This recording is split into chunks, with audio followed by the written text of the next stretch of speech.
Hello. Hello. Welcome to Warrior Commission Now, where we get to talk about practical ways to live your Warrior Commission now, in this moment, day by day, as you grow in your relationship with God. I'm Christine Caston. And I'm Sharon Rudolph. We're going to share with you our conversations about things in the kingdom of God. Christine loves Papa God. I love Papa God. And we get together and talk about this amazing relationship we have and what it is to be sons and daughters in this kingdom.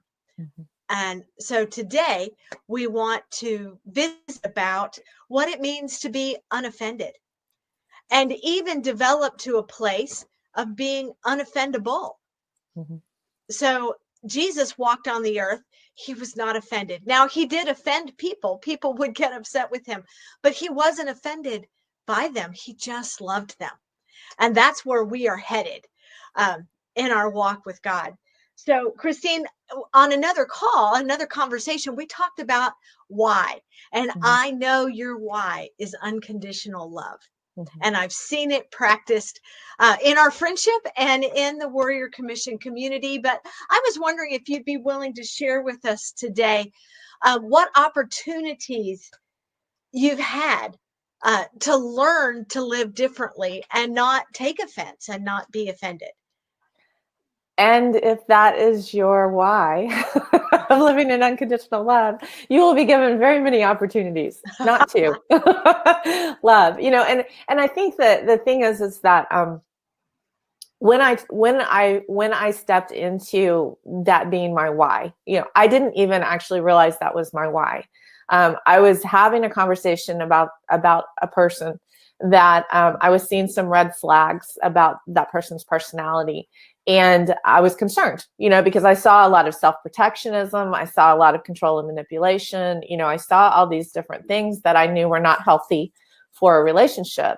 And I in that moment, I prayed and I said, Lord, this is a new relationship. It would be very easy for me not to continue to foster it and pour into it. What do you want me to do? And he said, if you will move forward into this relationship, I will bless you. And if you move forward into this relationship, I will bless you and I will bless her. And there will be many different things that I'm able to pour out with you, but there will come a time where she will push you away. And in that moment, without thinking, I just said, then I choose unconditional love. And I don't know, we're kind of freezing up, but in that moment, I said, in that moment when I asked God about that, and he told me that there would be blessings in that relationship if I move forward with it. But there would come a time where she would push me away. I said, I choose unconditional love. And I realized when I said it, I didn't even know that was on the table. But there was something in that moment of choosing, of my spirit speaking out, really responding to God, and saying, you choose unconditional love. And I remember years later, I had a friend who was in the process of going through a divorce, and it wasn't something she wanted, but it was something that was happening. And she said, the situation with how my husband is choosing to see me right now is not going to determine whether or not I love him. My love is a choice. And I think that that's a lot of what I've discovered too. Unconditionally loving someone is a choice. That doesn't mean that you are a doormat, and that doesn't mean that you, Right. Yeah. that you accept abusive behavior. But that does mean that you persevere in the secret place with the Lord, to not be in a place of offense. And there are times in my life where I've been challenged in that because, accusations have come. I'm a leader, right? So, I'm an easy target. so, there are times when people, out of a lack of understanding, may make an accusation toward me or may challenge me in who I am or my identity or whatever that is. But in the process of those situations, what I've found is it's more about my choice to stay in a place of unconditional love and to really move into how the Lord is seeing them and I pray and I say, Lord, let me see them with your eyes. Let me love that person as you love them. Don't let me react out of how they're treating me or what they're saying about me or what they're doing to me. Let me respond out of the unconditional love in my heart toward them, which is how I can step into praying for someone. It's how I can recognize that the behavior that they're living in those moments is not really who God created them to be. And what it's done for me, I think, is created a grace space for people where I know that there are going to be missteps because that's just life. But I also know that if relationship is truly on the table, as always, the priority in that space, that you can overcome those issues and those problems. Right. If both people are willing to work on it. But if they aren't, yes. you can still choose to be in unconditional love. Yes. And still choose to love them well. So in that tension, in that particular story where she's pushing away. So how did God show up for you in that place? How did he expand your relationship with him?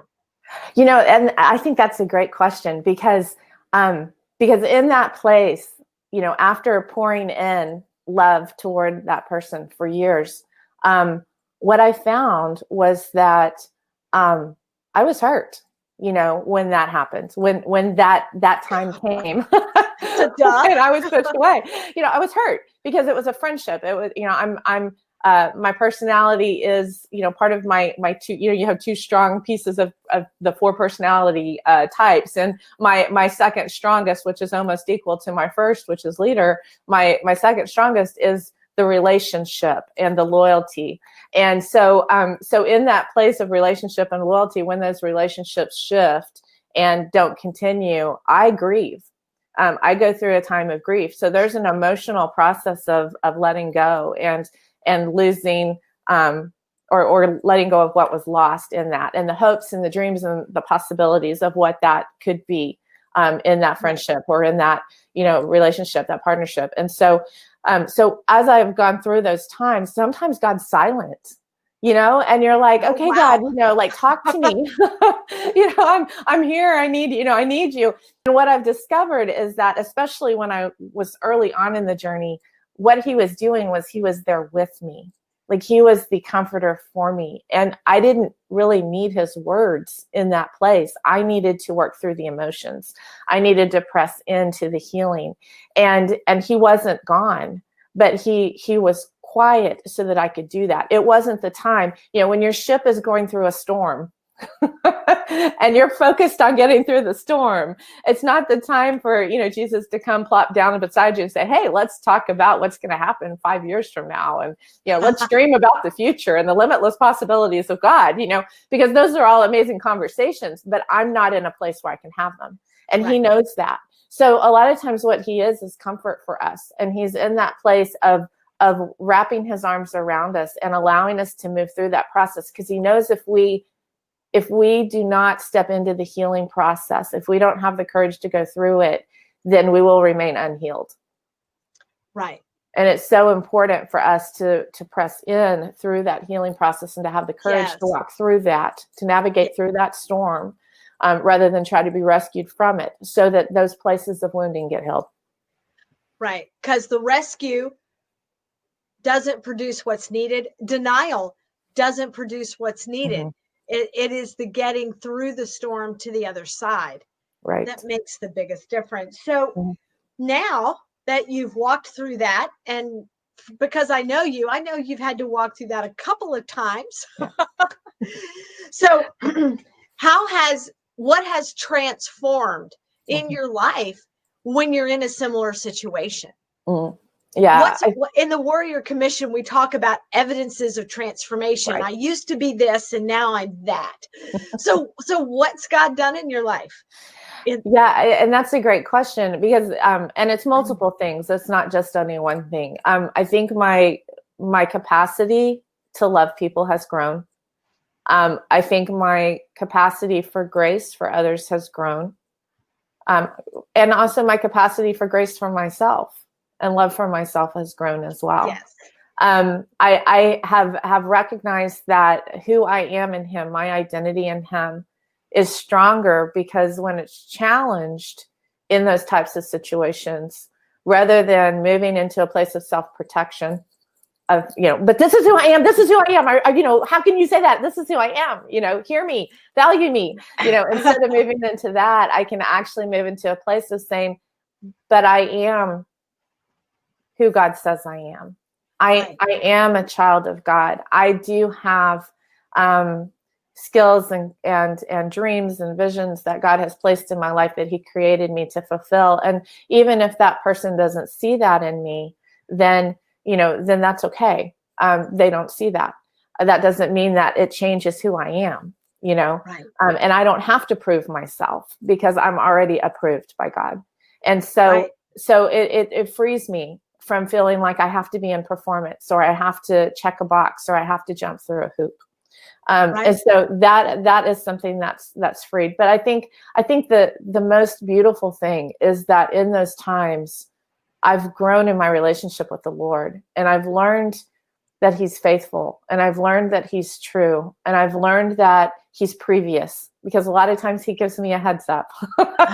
Hey, by the way, this is coming, and that's helpful. It's also hard because I know it's coming and I watch it unfold. Yes. And I do believe that we have choices, that some prophecies are conditional with our choices. Yes. So I am in a place of deeper connection with him because of those things. And so it's helped me become stronger in him, in my relationship with him, in my intimacy with him. It's also helped me become stronger in my identity. And it's helped me to step more fully into unconditional love. I'm not perfect at it. I don't walk 100% unoffended all the time. I can, just truth be told, I have not arrived in that. There are definitely times that I get challenged. Some days are easier than others, but I know that I can get back into that space because I've been given the opportunity to do it multiple times. And so once I recognize, hey, I'm kind of offended here, I can move back into that space of being, of going into that place to be unoffended again. Awesome.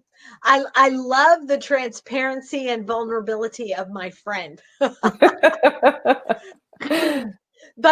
also I love your story in that it is evidence that God comes in and empowers and enables a connection with him that takes us to a different place, an upgraded place, a walking with Jesus place, because our heart's desire is to be more like Jesus. And it is often in our storms that our connection with him is increased, and our capacity to be more like him becomes possible. Right.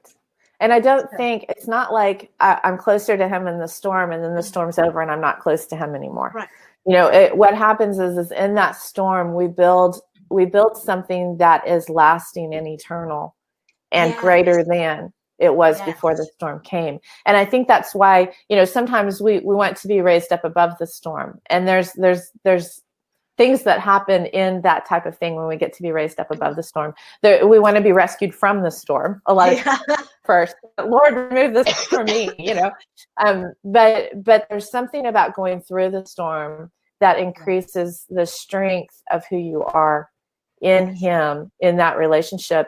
And that doesn't go away when the storm passes. That's actually increased, and it's steady, and it's true, and it's lasting. Yes. And it's lasting. That this walk with Jesus that we're in living out our commission in the here and now. It's not a one and done. It's not a quick shot. It's not an event that's over. It's an ongoing process. It's a lifestyle. It is a lifestyle. Yes. Of being a warrior, becoming a champion, being sons and daughters that bring the kingdom of God to here. To here. Yes. So, well, I have loved hearing your story today. Thank you. And I believe this is part one, and that we're going to have a part two where you get to be a little bit more on the hot seat and you get to share your story. Yes. And how freedom became your why, and how Yes. you were challenged in that.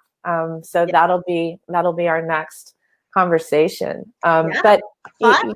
yeah, so guys, thank you for joining us, for watching this video. We are so excited to get to share just different aspects of our journey so that you can learn to live your own warrior commission in your now. And Yes. at the same time, if you would like to learn what your commission is, understand your identity, help connect to that.